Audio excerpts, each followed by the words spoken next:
Hi, welcome back to Happy Apple Core Homestead. Today is how to make rhubarb wine part 3. I know I'm a day late and I am very sorry about that, but the wine won't mind, so I hope you don't either. Everything in front of us has been sanitized.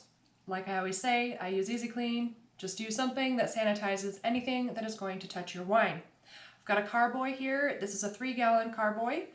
And I have this spoon, but I don't actually need it. I was using it for something else. And I have an auto siphon with the racking cane and the tubing that goes with it.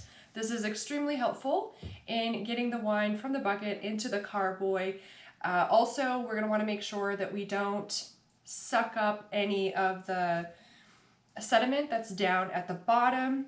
The yeast has been busy working on eating up all of that sugar that we put in there, and we don't need anything that's already dead at the bottom of the bucket. I will insert a photo for you now of what the inside of the bucket looks like.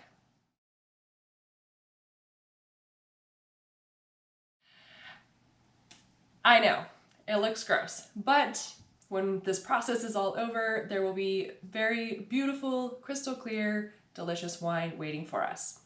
I also have some Everclear here that is for the airlock. This is the airlock system here that I'm going to be using. You don't have to use Everclear. You can use distilled water, or alternatively, you can boil water and then let it cool down, and you can fill the airlock with that too. Let's go ahead and get started. I may have to move where we are so that the auto siphon works properly, but let's just see.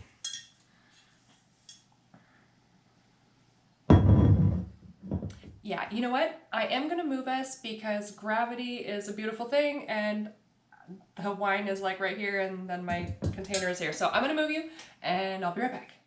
We will put the rubber stopper end into the auto siphon and just pop it in just like so. Tube end goes into the carboy and the auto siphon goes into the bucket. And we'll give it a couple pumps and it will start to flow into the carboy.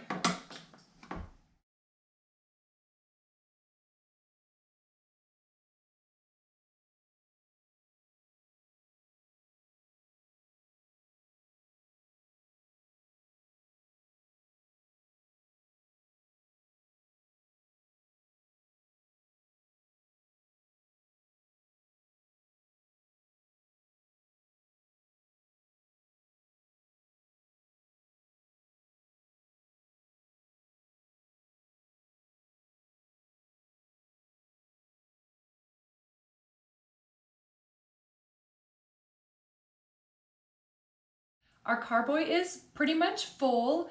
The only thing left in the bucket was just a little bit of sediment, which I don't want in here.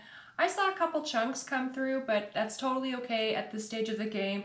All of that will float to the bottom and we'll be re-racking this again later. They call this little thing right here a bung. And then this goes right on top. And this little doodad here sits right there. And then you fill this up about halfway and it needs a lid. So apparently I forgot to bring that out. Let me go get the lid that goes on here and I'll be right back with you. And here's my lid. This is going to keep bugs out and any kind of dust or anything like that, contaminants from getting into the wine. And you'll notice that it'll go bloop, bloop. It's not really doing much right now. And if it's not doing much, don't even stress about it. There was a little bloop right there. That indicates that the gases are coming out of the wine and it is continuing to ferment. When you see this completely stop for several days or a certain amount of time has passed, you'll know that it's time to check it to see if it is done fermenting. All right, a couple of tips. Make sure your airlock never goes dry. It's very important. So check it, especially if you're using Everclear like I am. It does tend to evaporate, pretty fast. So I'll check it once a week and make sure it hasn't gone dry, and also just check and see if it's still, bubbling up here at the top. Another thing you can do is you can put I've got a little sticker here that is a temperature, it's like a thermometer. You want to keep your wine between, I don't know, 50 and 70 degrees. It's a pretty wide range. Right now where I live, that's easy to do. So I don't need to put it in my basement or, anything like that. I'm just gonna stick it out of the way and leave it alone. At the 3-week mark, we will check it again to see if the gravity reading is down to a 1.000 or even below that at a 0.999 or lower. That would indicate that this wine is done fermenting and it's time to move on to the next stage, which will be siphoning it out of here and into a clean carboy and taking the wine off of the lees. The lees is the dead yeast that will float down to the bottom of the carboy. If you leave it on the lees for too long, it can impart some nasty flavors to your wine. At that 3-week mark, when we're taking it off the lees and checking the gravity, you can taste test it and decide if you'd like to back sweeten it. Bottling wouldn't happen at this point, but I like to back sweeten it a little bit early.